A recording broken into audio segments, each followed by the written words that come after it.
Guys, ito ang pagkain ko ngayon. Salad. Mag-salad muna tayo, guys. Diet.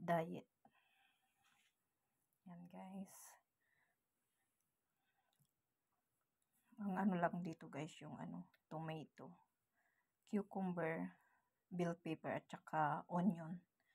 Tapos, asin at saka kunting paminta.